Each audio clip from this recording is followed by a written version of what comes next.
Hello प्यारे बच्चों, स्वागत है आप सभी का आपके प्यारे से स्टडी प्लेटफॉर्म एजुकेशन वाला आर के मेहता के इस यूट्यूब चैनल पर। आइए बच्चों, आज हम लोग देखेंगे क्लास 10th का। क्या देखेंगे बच्चों?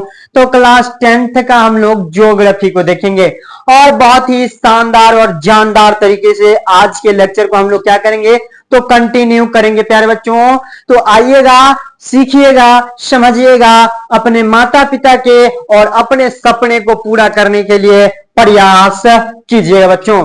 चलिएगा, और मैं आशा करूंगा कि आप सभी बहुत ही हेल्दी होंगे, स्वस्थ होंगे, जबरदस्त होंगे और बहुत ही शानदार और जानदार तरीके से अपने बोर्ड एग्जाम 2025 का प्रिपरेशन कर रहे होंगे बच्चे। चलिए, आज के लेक्चर को हम लोग स्टार्ट करेंगे, जो कि आपका ज्योग्राफी का शॉर्ट टाइप क्वेश्चन का लेक्चर होने वाला है और बहुत ही जानदार और शानदार होने वाला है। चलिएगा, देखेंगे आज के इस लेक्चर को। इससे पहले बच्चों, अगर आप भी चैनल पर पहली बार आ रहे हैं तो चैनल को सब्सक्राइब कर लीजिएगा, साथ ही साथ बेल आइकन प्रेस कर लीजिएगा और अगर वीडियो पसंद आए तो एक लाइक जरूर से कर दीजिएगा। और अगर आप सभी को ऐसा लगे कि ना, ये वीडियो जो है आप सभी के लिए काफी हेल्पफुल है, आप सभी के लिए फायदेमंद है बच्चों, तो आप अपने अपने फ्रेंड सर्किल में अपने अपने दोस्तों को ये वीडियो क्या कर दीजिएगा बच्चों, तो दबा करके शेयर कर दीजिएगा और बहुत ही शानदार और जानदार तरीके से क्या कीजिएगा बच्चों, तो लेक्चर को शेयर कर लीजिएगा। चलेगा, हम लोग आज के लेक्चर को स्टार्ट करेंगे। इससे पहले बच्चों, आप सभी का ये सितंबर महीना चल रहा है, सितंबर, अक्टूबर, नवंबर, दिसंबर और जनवरी, कुल मिला के आप सभी के तैयारी का जो वक्त बचा है, समय बच्चा बच्चों, मात्र 5 महीना बचा है। तो आप सभी को बहुत ही जानदार और शानदार तरीके से तैयारी करने की जरूरत है। साथ ही साथ अगर तैयारी करना चाहते हैं तो इस चैनल के माध्यम से जुड़ जाइए और अगर करते तो है ही, साथ ही साथ अगर आप सभी को आगे बेहतर नहीं बेहतरीन करना है बच्चों, तो आप सभी सेल्फ स्टडी पर क्या करो तो बच्चों फोकस करो। अगर आप सभी लेक्चर अगर 3 घंटा देखते हो तो आप सभी को सेल्फ स्टडी 6 घंटा करना चाहिए।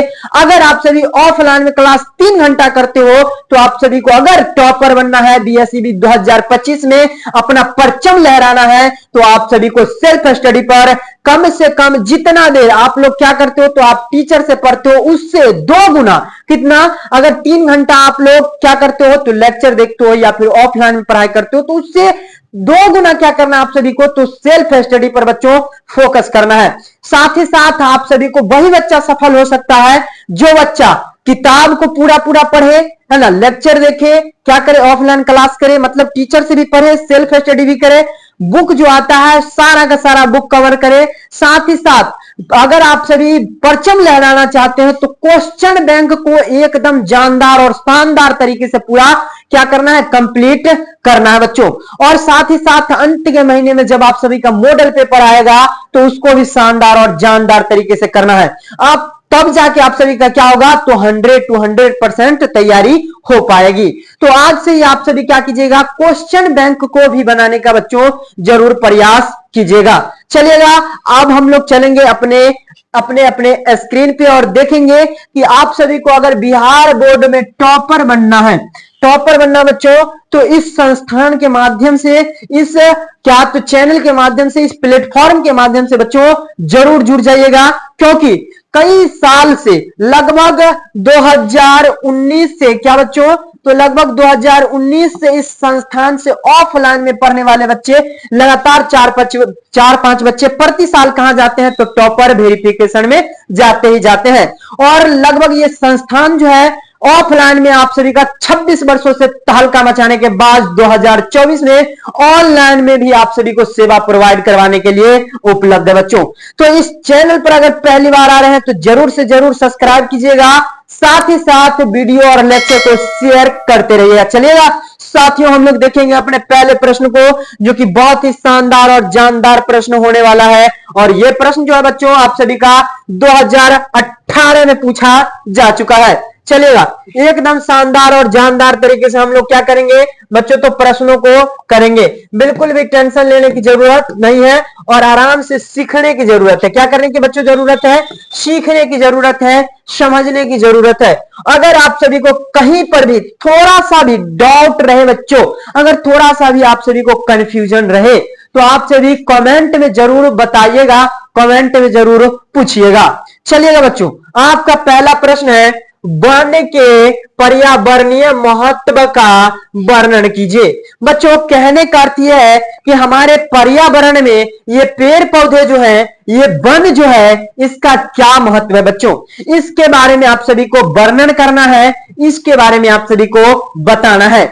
चलिएगा, अब हम लोग बात करें कि हम लोग पृथ्वी पर जीवन यापन करते हैं, पृथ्वी पर ही न रहते हैं। ऐसा तो नहीं है कि हम लोग मंगल ग्रह पर रहते हैं, शुक्र पर रहते हैं, बृहस्पति पर रहते हैं, शनि पर रहते हैं, अरुण पर रहते हैं, वरुण पर रहते हैं, सूर्य पर रहते हैं, चंद्रमा पर रहते हैं। ऐसा तो नहीं है। हम लोग कहां पर रहते हैं? हम लोग पृथ्वी पर रहते हैं बच्चों।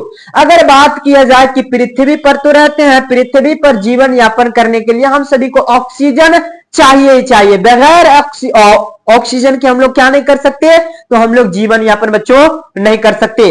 और ये ऑक्सीजन कहां से आता है? तो इन्हीं पेड़ पौधों से आता है। तो पर्यावरण के लिए भी और हमारे दैनिक जीवन में और जीवन यापन करने के लिए भी बच्चों वन जो है, पेड़ पौधे जो है, अति महत्वपूर्ण है बच्चों। क्या है?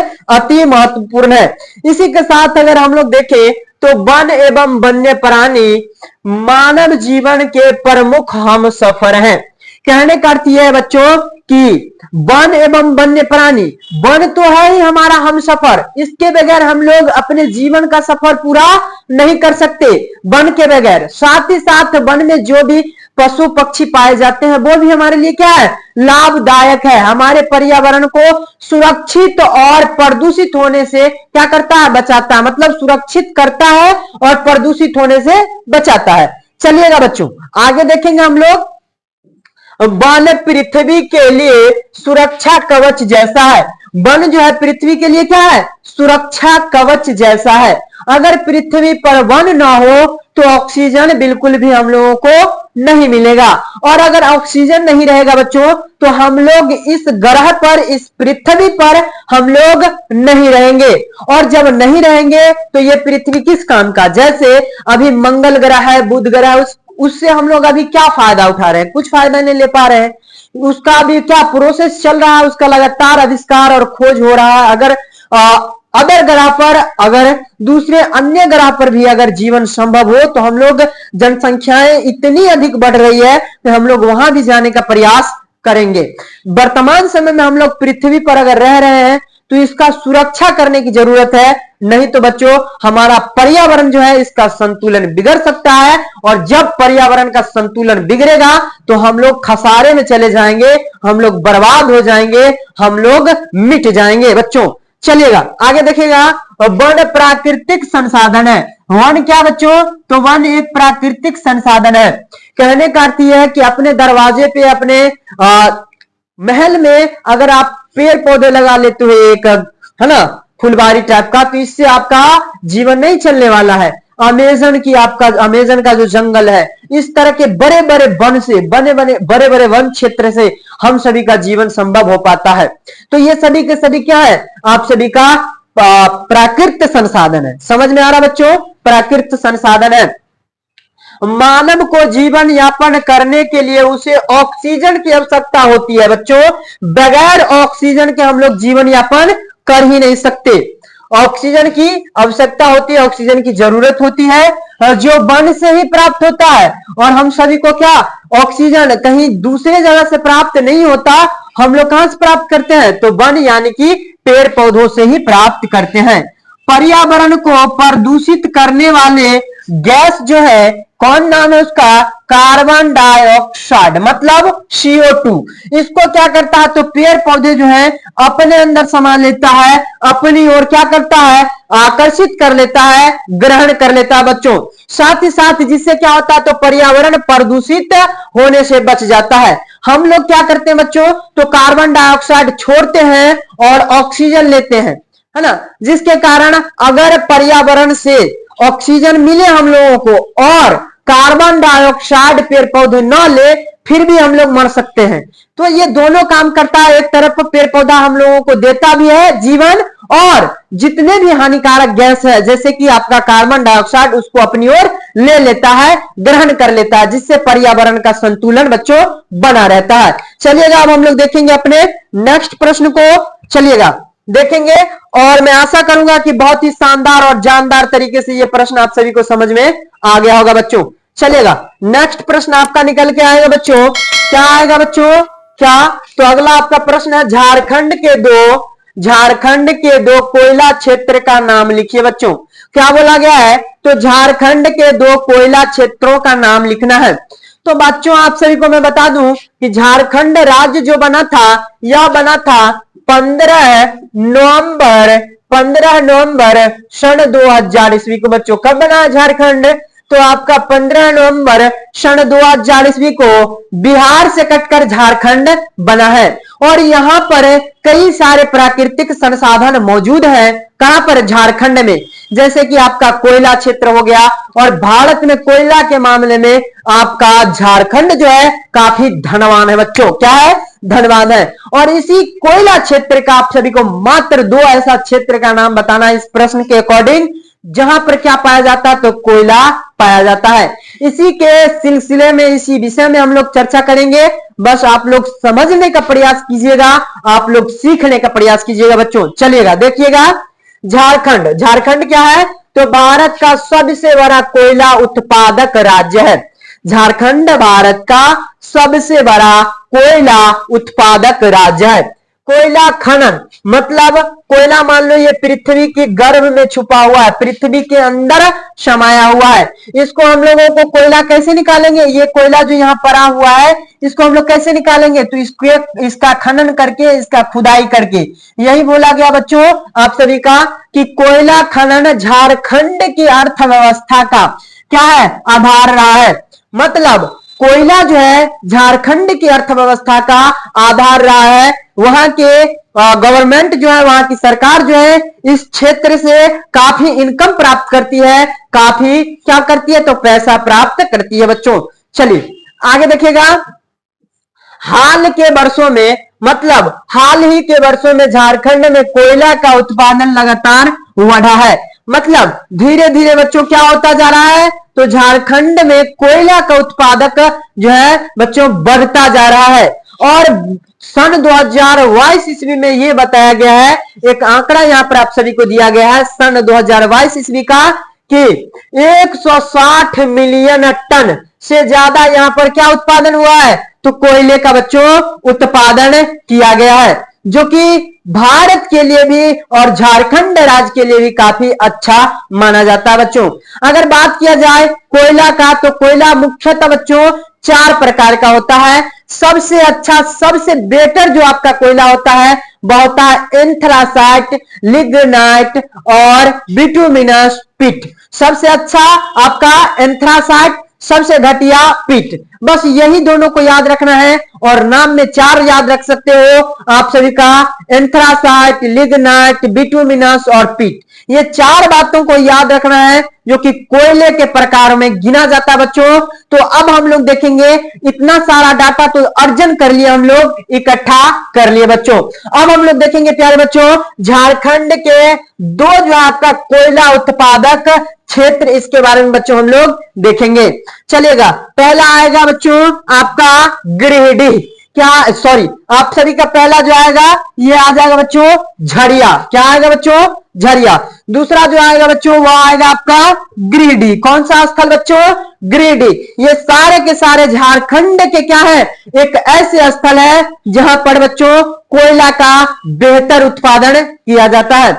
चलिएगा अगला देखिएगा बच्चों, आपका है धनबाद। क्या है बच्चों, धनबाद है। उसके बाद अगर बात करें तो रामगढ़ है। इसके बाद अगर बात करें बच्चों तो आपका कर्णपुरा है। इसके बाद आप सभी का बच्चों कोडरमा है। क्या बच्चों, कोडरमा। ये इतना जो है आप सभी का क्या रहा है, तो झारखंड में बच्चों आप सभी का कोयला उत्पादक राज्य, मतलब कोयला उत्पादक क्षेत्र रहे हैं। उम्मीद करता हूं कि दो प्रश्न जो बताया मैंने आपको शानदार और जानदार तरीके से आप सभी को समझ में आ गया होगा बच्चों। चलिएगा नेक्स्ट प्रश्न की ओर हम लोग चलेंगे और उस भी अगले प्रश्न को भी हम लोग क्या करेंगे, बहुत ही शानदार और जानदार तरीके से बच्चों क्या करेंगे, सीखेंगे। चलिएगा अगला आपका प्रश्न होगा बच्चों क्या, तो दो अधात्विक खनिजों के नाम लिखिए बच्चों। ये सन 2000 आपका 23 में पूछा गया प्रश्न है बच्चों। ये बोला गया बच्चों कि दो अधात्विक खनिजों के नाम लिखिएगा। चलिएगा देखेंगे हम लोग बहुत ही शानदार और जानदार तरीके से कि अधात्विक खनिज पहले कहते किसको हैं, इसके बाद हम लोग चर्चा करेंगे कि कौन कौन ऐसा है जिसको हम लोग क्या कहेंगे, अधात्विक खनिज कहेंगे बच्चों। चलिए वैसा खनिज, क्या बात करेंगे, वैसा खनिज जिसमें धातु का गुण और अंश नहीं पाया जाता हो, ना पाया जाता हो, वैसे खनिज को बच्चों हम लोग शानदार और जानदार भाषा में क्या कहेंगे, तो अधात्विक खनिज कहेंगे। क्या कहेंगे बच्चों, अधात्विक खनिज कहेंगे। चलिएगा उम्मीद करता हूं कि अधात्विक खनिज आप सभी को क्या समझ में आ गया होगा। क्या कहेंगे, वैसा खनिज जिसमें धातु का गुण और अंश नहीं पाया जाता है, वैसे खनिज को बच्चों हम लोग शानदार और जानदार तरीके से क्या बोल देंगे, तो हम लोग बोल देंगे अधात्विक खनिज बच्चों। चलेगा अब हम लोग ऐसे नाम को देखेंगे जो अधात्विक खनिज में गिने जाते हैं, वैसे को हम लोग बच्चों शानदार और जानदार तरीके से देखेंगे। आप सभी को मैं जो बता देता हूं उसको याद रखिएगा। पहली बात याद रखिएगा अभ्रक को, दूसरी बात याद रखिएगा चूना पत्थर को, तीसरी बात याद रखिएगा कोयला को बच्चों, चौथी बात याद रखिएगा आप सभी पेट्रोलियम को, और उसके बाद याद रखिएगा बच्चों जिप्सम को। मतलब 1 2 3 4 5 6 7 ये आप सभी क्या कीजिएगा बच्चों, दो ही पूछा गया है, लेकिन जिस प्रकार से मैं आप सभी को नंबरिंग बताया हूं बच्चों, इसी शानदार और जानदार तरीके से याद रखिएगा, बहुत ही बेहतर होगा, बहुत ही बेहतरीन होगा। चलिएगा अब हम लोग देखेंगे अपने नेक्स्ट प्रश्न को। अपना चौथा प्रश्न निकल के आएगा बच्चों, बहुत ही शानदार और जानदार। चलिए देखिएगा अपना अगला प्रश्न होगा, मैग्नीज के क्या उपयोग हैं। मैग्नीज का हम लोग कहां कहां और कैसे कैसे बच्चों उपयोग करते हैं, इसके बारे में हम लोग बच्चों चर्चा करेंगे। चलिए ये रहा आपका इमेज किसका, तो मैग्नीज का बच्चों, किसका रहा, मैग्नीज का इमेज रहा। और अगर बात किया जाए बच्चों की मैग्नीज हम लोग कहते किसको है आखिर, तो मैग्नीज देखिएगा, मैग्नीज एक रासायनिक तत्व है जो प्रकृति में शुद्ध रूप से नहीं पाया जाता है। क्या है, तो मैग्नीज एक रासायनिक तत्व है जो यहां पर आप सभी को दर्शाया गया है, यहां पर आप सभी को बच्चों दिखा दिया गया है।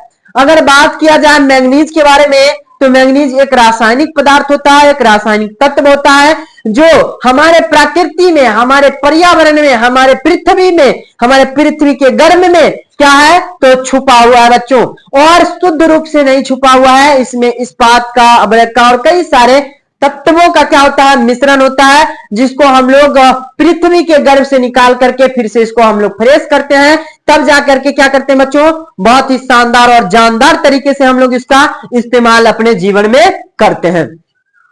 तो आगे अगर हम लोग चर्चा करेंगे बच्चों, तो इसका हम लोग कहां कहां अगर बोला जाए इसका हम लोग कहां कहां उपयोग करते हैं मैग्नीज का, तो ये रहा आपका मैग्नीज का उपयोग। चलिए यूज ऑफ मैग्नीज, चलिए देखिएगा जंग रोधी इस्पात बनाने में, अगर आपसे पूछा जाए कि एक टन इस्पात बनाने में कितना केजी मैग्नीज का इस्तेमाल किया जाता है बच्चों, तो 10 केजी। किसका बच्चों, 10 केजी मैग्नीज का इस्तेमाल किया जाता है। किसका, जंग रोधी। जंग, अगर जंग देखते होइएगा कि पर्यावरण में अगर खुले तौर पर छोड़ दिया जाए, नमी के संपर्क में छोड़ दिया जाए किसी भी लोहे को, किसी भी धातु को बच्चों, तो उसमें जंग लग जाता है। उस पर अगर मैग्नीज का हम लोग पेस्ट चढ़ा दें तो क्या होगा बच्चों, जंग उसमें नहीं लगेगा। यही बच्चों आप सभी को बताया गया है। शुष्क सेल के निर्माण में भी हम लोग किसका इस्तेमाल करते हैं बच्चों? तो हम लोग किसका? मैग्नीज का इस्तेमाल करते हैं। साथ ही साथ फोटोग्राफी में हम लोग किसका इस्तेमाल करते हैं बच्चों? तो इसका हम लोग मैग्नीज का इस्तेमाल करते हैं। साथ ही साथ चमड़ा एवं माचिस उद्योग में भी हम लोग क्या करते हैं? तो हम लोग मैग्नीज का इस्तेमाल प्यारे बच्चों करते हैं। साथ ही साथ पेंट तथा कीटनाशक दवा के निर्माण में भी हम लोग क्या करते हैं बच्चों? तो मैग्नीज का इस्तेमाल करते हैं। ये रहा कुछ ऐसा जगह जहां पर हम लोग क्या करते हैं? मैग्नीज का, कुछ ऐसा क्षेत्र जहां पर हम लोग मैग्नीज का बच्चों इस्तेमाल करते हैं। प्यारे बच्चों, आप सभी को लेक्चर अगर पसंद आ रहा हो और अगर आप सभी को लेक्चर में कुछ समझ में आ रही हो तो आप सभी दबा करके एक बार लेक्चर को शेयर कीजिएगा, लाइक कीजिएगा। चैनल पर पहली बार अगर आ रहे होंगे तो चैनल को सब्सक्राइब कीजिएगा। चलेगा, और अपना नेक्स्ट प्रश्न हम लोग देखेंगे बच्चों, बहुत ही शानदार और जानदार तरीके से। यह प्रश्न भी आपका 2019 में पूछा जा चुका है। झारखंड के मुख्य लौह अयस्क खनन केंद्रों के नाम लिखिए। वैसा क्षेत्र का नाम लिखना है आप सभी को जहां पर लोहा को पृथ्वी के गर्भ से निकाला जाता है, और वह स्थान होना चाहिए कहां का बच्चों? तो वह स्थान होना चाहिए आप सभी का झारखंड का। आप लोग एक बार कमेंट में बता दो बच्चों कि कोयला के कितने प्रकार होते हैं। साथ ही साथ यह भी बताना है बच्चों कि आप सभी को कि झारखंड राज्य का निर्माण कब हुआ था और किस राज्य से कट करके हुआ था बच्चों। ये सारा जो मैंने आप सभी कमेंट में बोलने के लिए बताया बच्चों, ये सारे के सारे प्रश्न आप सभी के बोर्ड एग्जाम में पूछे जा चुके हैं और मैं पीछे आप सभी को बताया हूं। चलिएगा, अब हम लोग देखेंगे अपने उत्तर को, जो कि होगा लौह अयस्क उत्पादक यानी कि खनन केंद्र क्षेत्र होंगे। चलिएगा, देखेंगे हम लोग अपने उत्तर को बहुत ही शानदार और जानदार तरीके से। देखिएगा, झारखंड क्या है? तो झारखंड एक समृद्ध खनिज भंडार वाला राज्य है। मतलब खनिजों की मामला की बात किया जाए, खनिजों की दृष्टिकोण से बच्चों अगर देखा जाए तो झारखंड जो है कहीं से भी गरीब नहीं है, एकदम भरपूर मात्रा में झारखंड में क्या बच्चों? तो झारखंड में खनिज का भंडार उपलब्ध है। वहां पर एकदम से शानदार और जानदार तरीके से क्या झारखंड राज्य तो आप सभी का क्या है? समृद्ध है। किस मामले में बच्चों? किस दृष्टिकोण से बात करें बच्चों? तो वह दृष्टिकोण होगा खनिज के मामले में, खनिज के दृष्टिकोण से बच्चों। चलिएगा, आगे देखिएगा, यह मुख्य रूप से कोयला और लौह अयस्क का खनन किया जाता है। वैसे तो कई सारे यहाँ पर क्या है? खनिज के भंडार है, लेकिन अगर बात किया जाए तो झारखंड में कोयला और लौह अयस्क का क्या है? खनन क्षेत्र मुख्यतः बहुत ही बेहतरीन अंदाज में यहाँ पर पाए गए हैं। आगे देखिएगा, खनिज उत्पादन के मामले में यह तीसरे स्थान पर संपूर्ण भारत में खनिज के दृष्टिकोण से देखा जाए, खनिज के खनन के दृष्टिकोण से अगर बात किया जाए बच्चों, तो भारत में ये राज्य जो है अपना झारखंड, ये क्या है? तो आपका तीसरे स्थान पर आता है बच्चों। चलिए, अब हम लोगों को यह देखना है प्यारे बच्चों कि लौह अयस्क कौन सा बच्चों? लौह अयस्क खनन केंद्र के नाम जो आप सभी के झारखंड में पाए गए हैं, इसके बारे में बच्चों शानदार और जानदार तरीके से देखना है। चलिएगा, पहला आपका आएगा बच्चों नोआमंडी। नोआमंडी एक क्या बच्चों? तो एक क्षेत्र है जो कहां का क्षेत्र है प्यारे बच्चों? तो वह झारखंड का क्षेत्र है। और नोआमंडी बच्चों प्रसिद्ध क्यों है? तो वह प्रसिद्ध है बच्चों क्या? क्यों प्रसिद्ध है बच्चों? तो लौह अयस्क के खनन के लिए भूगर्भ से लौह अयस्क को निकाला जाने के लिए बच्चों जो है नोआमंडी प्रसिद्ध है। चलिए देखिएगा अगला सिंहभूम जो है बच्चों, ये भी क्या है? तो ये भी झारखंड का वैसा केंद्र है जहां से लौह अयस्क को भूगर्भ से निकाला जाता है। चलिएगा, अगला आएगा बच्चों धनबाद। अगला क्या आ जाएगा? धनबाद आ जाएगा। और उससे अगला आ जाएगा बच्चों हजारीबाग आ जाएगा। साथ ही साथ इससे अगला बच्चों आ जाएगा क्या? संथाल परगना क्षेत्र। और इसके आगे आ जाएगा गोवा। क्या बच्चों?